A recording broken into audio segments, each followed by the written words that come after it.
Hello everyone, আজকে আমরা এর জন্য জামা বানিয়েছিলাম, তাই তোমাদেরকেও দেখাবো বলে আমি বানিয়েছিলাম। ঠিক এইরকম জামাটা হবে।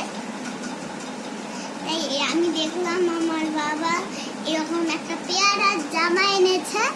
এই পেয়ারার জামাটা দিয়েই আমি বানিয়েছি একটা ফ্রক।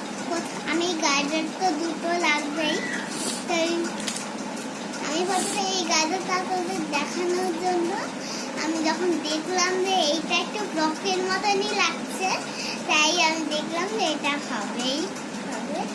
তাই আমরা দেখেছি আগে তো যখন ফ্রক বানিয়েছিলাম তখন এই রকম করেছি, এই রকম।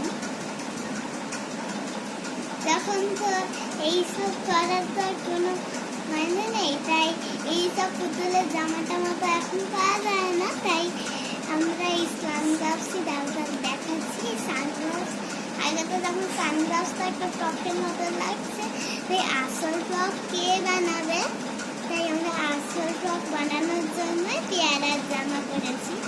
এটা খুব হালকা, তো এর কিছুই হবে। পুতুল তো হালকা পুতুল, এই পুতুলটা তো মানুষের মতনই দেখতে না, তাই মানুষ মতনই আমি ওকে তৈরি করছি। আমার ইচ্ছা হয়েছে, তাই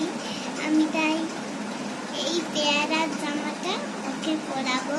এখন এই পেয়ারার জামাটা একটা ফ্রকের মতন লাগছে, তার প্রথমে একটু ভালো করে ঈদ দিয়ে দেবো। এই সুট এগুলো ঈদ এরকম করবো,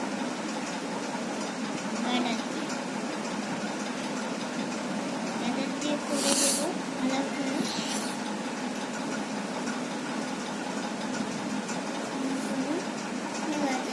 করে দিয়েছি, এবার শুধু ফ্রকের পালা, শুধু ফ্রক করছি।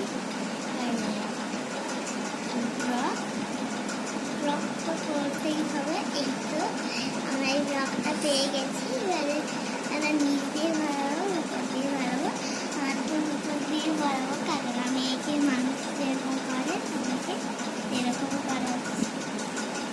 তো নিচ দিয়েই করাতে হবে, উপর দিয়ে তো হবে না, তাই দিয়েই করাচ্ছি। এইরকম করে হবে জিনিসটা। এরপরে বুকটা বানানোর জন্য একটু গাজর লাগবে। এই গাজরটা মাথা দিয়ে করবো না, নিচ দিয়ে করবো। নিচ দিয়ে করলে না এই ফ্রকটা এরকম চিপে যাবে, তাই আমি এটা মাথা দিয়ে করছি। এরকম করে গাজরটা দিয়ে এইরকম করে, তাহলে আপনাদের শিখে গেলেন কি করে পেয়ারার জামা দিয়ে জামা বানাতে হয়। Bye bye everyone. আর আমি যখন আরো অনেক ভিডিও করব তখন তোমরা দেখতে পারবে। টাটা।